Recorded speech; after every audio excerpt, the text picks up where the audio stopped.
Today I wanted to talk about the Genesis creation account. There are many different views on how literally this creation account should be taken, but I specifically wanted to address the most literal interpretation, that a plain reading of Genesis has an accurate description of how the universe was created. Around the world, this isn't the most prevalent interpretation of Genesis, but in the Bible Belt where I live, pretty much everybody believes in a literal account of creation. This is also called young earth creationism. Those unfamiliar with this language, a young earth creationist is someone who believes that the earth is very young, about 6,000 years old, and that it was made in 6 literal days. Scripture teaches a young universe. It's clear that God created in 6 days, and it tells us what he did on each of those days. It's clear from context. Those are ordinary days because they're bound by an evening and a morning. Some people have tried to stretch that out into ages, but that won't work in the Hebrew based on the context, because you're bound by evening and morning, and there's a number with them and so on. Human beings are made on the 6th day, and from those genealogies you love to read before you go to bed, and so-and-so beget so-and-so, you can add up those ages, and it's no harder than balancing your checkbook, and it's a few thousand years. And the universe, by the way, that most of the celestial objects in the universe are made on day 4, and so that pins the universe at a few thousand years as well. Historical origin science. Now, just to understand, so you understand where I'm coming from, yes, we admit we build our origins of historical science on the Bible. The Bible says God created in 6 days. The Hebrew word yom, as it's used in Genesis 1 with the evening morning number, means an ordinary day. Adam was made on day 6. And so, when you add up all those genealogies specifically given in the Bible, from Adam to Abraham, you've got 2,000 years from Abraham to Christ, 2,000 years from Christ to the present 2,000 years. That's how we get 6,000 years. So that's where it comes from. The God that I worship wrote a book that anybody can read and understand the vast majority of it. And this book clearly says God made everything in 6 days. They were days just like we have today. I think the Big Bang Theory is one of the most ridiculous ideas I've ever heard of in the world. One of the reasons I'm creating this presentation is that I've seen a recent trend in people trying to prove that scientific findings and a young earth creationist point of view are incompatible. But I don't see very many people that just read through the Genesis story itself and see if it's supposed to be taken literally by its own account. Maybe the creation story was just meant to be taken metaphorically, or maybe it was supposed to serve a non-literal purpose, such as a moral purpose.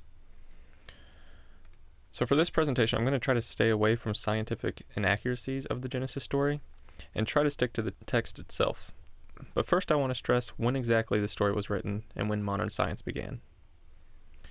Here's a timeline that will show just how much time has passed since the writing of the Genesis account and modern science. This first highlighted section you will see is when pretty much every scholar dates the authorship of Genesis. And the second highlighted section is when the modern science really began. Okay, so we'll start at day 1. So God creates the heavens and the earth. He makes the earth void and formless. What does this mean exactly? Void makes sense to us. We know that God adds to the earth later, so it makes sense to us that it's empty right now. But formless? The Hebrew word used here is tohu, which literally means shapeless or formless. This is kind of hard to picture exactly what this means. It appears that even though the earth was created on day 1, it had no shape, it had no form, and it was empty. We know there was water. It mentions that the Spirit of God was hovering over the face of the water, but it had no form. I only mention this because I think most people, when they think of the verse, God created the heavens and the earth, they think of a round earth popping into existence. But it appears that the author of Genesis thinks that it was not only empty, but it had no shape and no form. Again, this is kind of hard to picture in your mind, but so we'll move on. After he creates the formless and empty earth, God creates light. He separates the light from darkness and calls the light day and the darkness night. We'll come back to this later, but the language here does seem a little strange to me.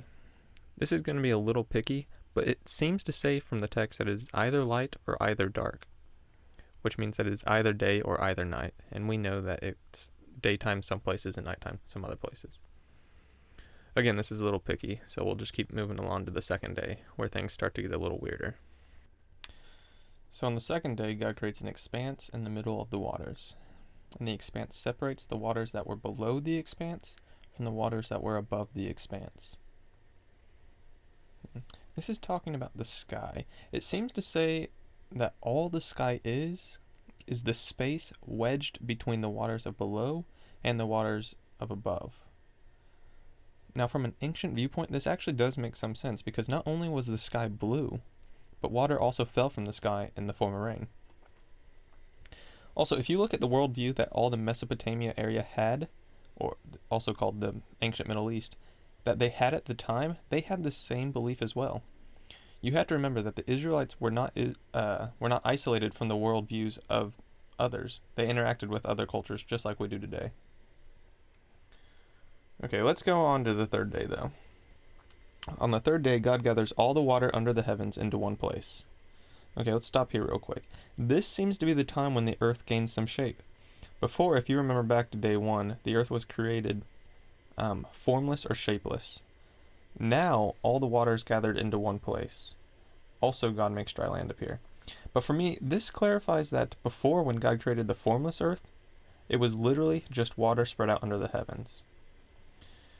After God brings all the water to one place and makes dry land appear, God creates the plants, and all the plants. This is very important to remember, because this is the first life God makes on earth. Remember that plants are the first life that God makes on earth. We'll come back to this later. So now we're on the fourth day. On the fourth day, God makes the greater light, the lesser light, and the stars. Obviously, this is talking about the sun and the moon. But wait a second. I thought on the first day, light was made. And this light was separated by darkness, and the light was called day, and the darkness was called night. So this means on the first day, day and night were made. How can that be true if on the fourth day, the sun and the moon are made? Everyone knows that the sun is necessary for day and night to exist. But what caused day and night for the author of Genesis for the first 3 days of creation until the sun was made on the fourth day? Let me illustrate why I believe the author seems to consciously separate the creation of daytime and nighttime from the creation of the sun and the moon. So God makes day and night on day 1, but makes the sun and the moon on day 4. Also, the sun and the moon don't actually make it day or night. If you look at Genesis 1:16, you can see that they just rule over day or night.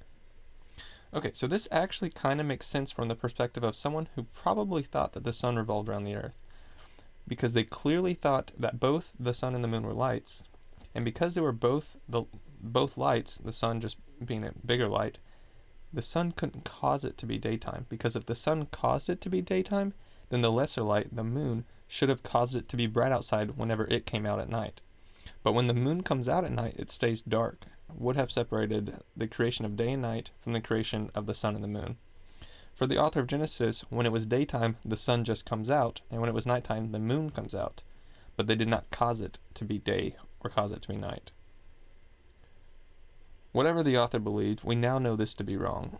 We know that without the sun, there could be no day, and there could be no night. So now we're on to the fifth day. On the fifth day, God makes swimming things, and some translations say sea monsters, mine says sea creatures, but he makes swimming things and he makes birds. That's really all I have for the fifth day, so we'll go right on to the sixth. Now we're on the sixth day. On the sixth day, God creates animals and insects, and here comes the good part. God then makes man in his image. Now look closely at the language used in Genesis 1:26.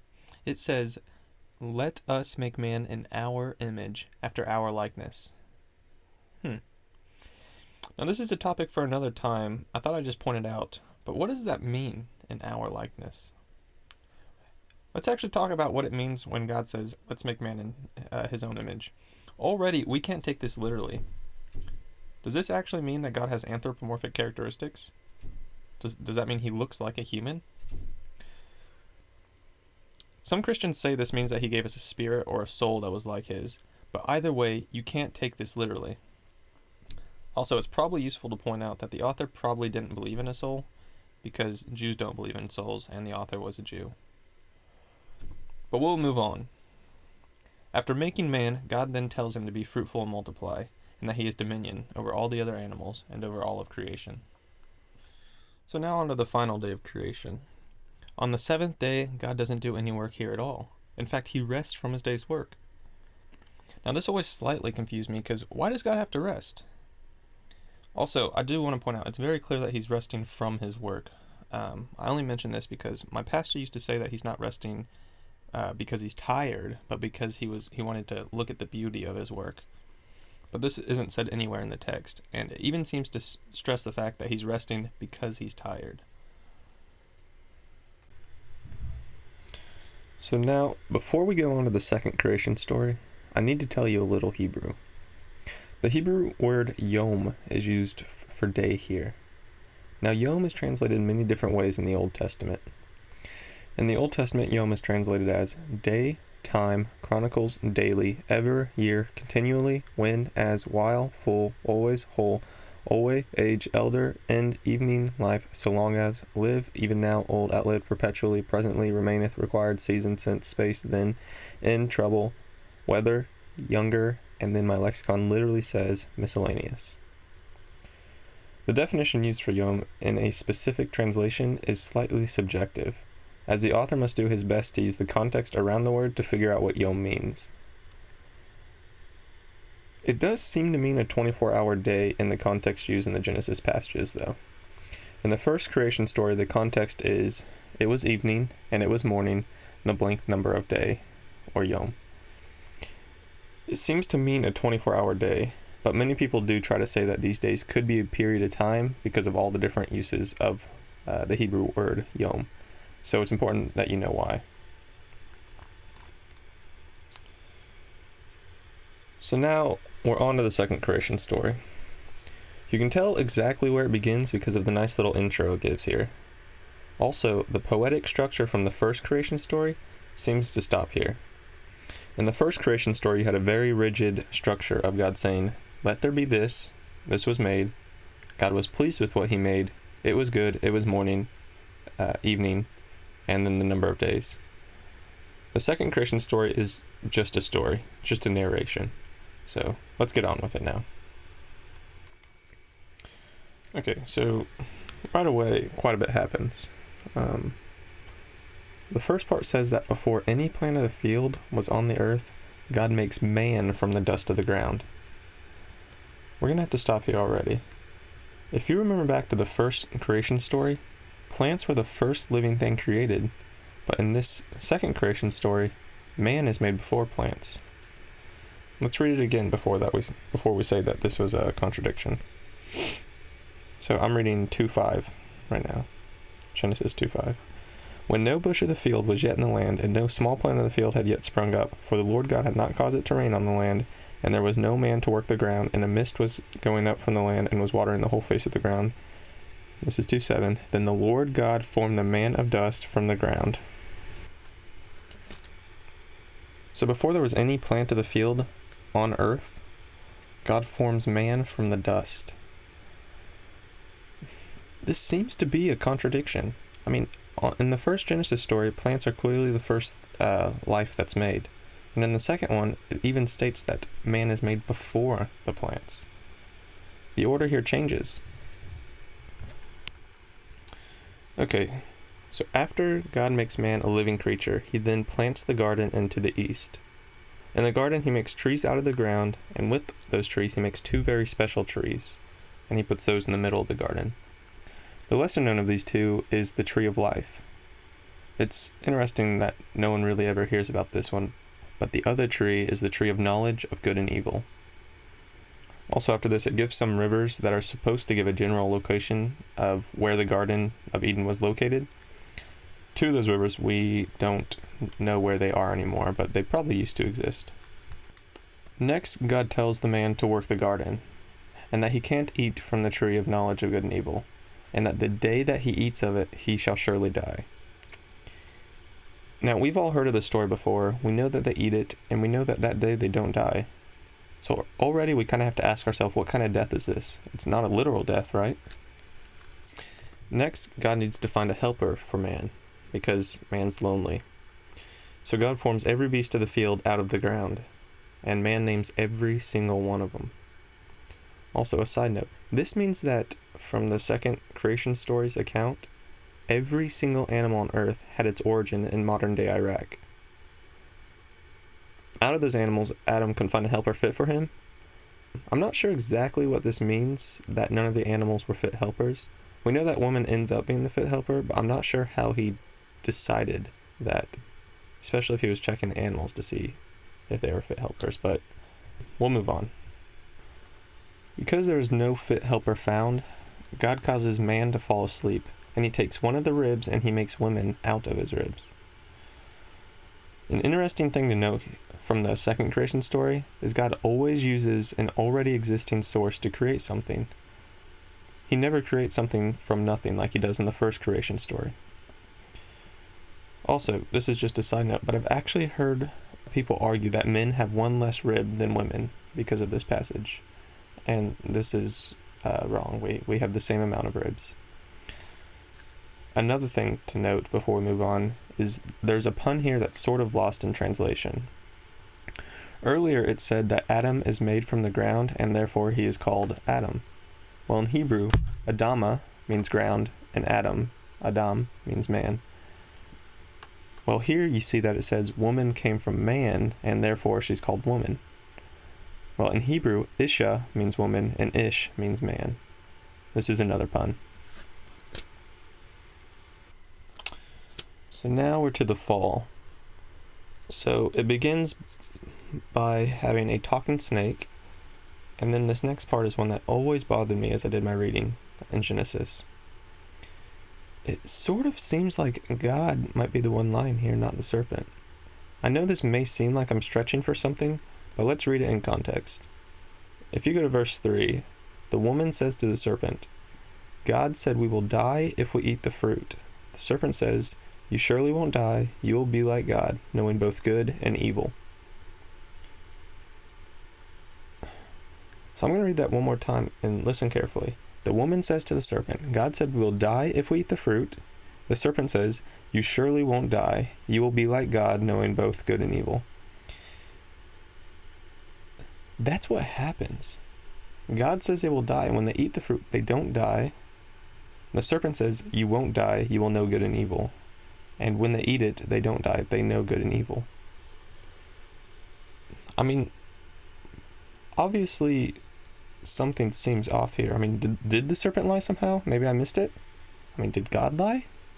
I mean, what just happened? So after they eat the fruit, God then finds out what happened. Man blames woman, woman blames the snake. So God's going to curse all three of them. God first curses the serpent. Because of this curse, snakes walk on their belly, he's going to eat dust, and people are going to hate snakes, and snakes are going to bite people on the feet. Also, just something to note, snakes don't eat dust. But next, after cursing the snake, God also curses women. Because of this, women now have a painful childbirth. They're ruled over by men. I'm going to stop there for a second. This is interesting to me because it's literally saying that the ideal situation is that men and women are equal. But because she is cursed now, men rule over women. After cursing the woman, the man's the last to get cursed. Because of this, work is now going to be hard. He'll sweat now. Thorns on plants, and also when he dies, he's going to turn into dust. This is also a very picky thing. But God only curses man with the curse that when he dies, he's going to turn into dust. But everything after it dies turns into dust. But kind of picky. So, after cursing them, woman is now called Eve. God makes Adam and Eve clothes out of the skin of animals. And again, we have this language of one of us, of God saying one of us. But again, that'll be a talk for another time. So after cursing them, God then takes away the tree of immortality. Now this is probably the most skipped over passage of the second creation story. But God then guards the tree of immortality with a cherubim, which is like a celestial being. I'll show pictures of it. And a floating flaming sword. I'm not even kidding. And what's the reasoning, by the way? God says, behold, man has become like one of us, knowing good and evil. Now, lest he eats of the tree of life, he will become like one of us. This is very interesting reasoning. Now it's finally time to decide whether or not these two stories are to be taken literally or not. First, I need to emphasize why these are two very different accounts. People tend to combine these, the first and second creation story, like they are one and the same story. They don't seem to be. First of all, there's clearly a break in the structure of the story. One has a very poetic structure, while the other is just a story. It's just a narrative. Also, the nature of how God creates things changes from the first story to the second.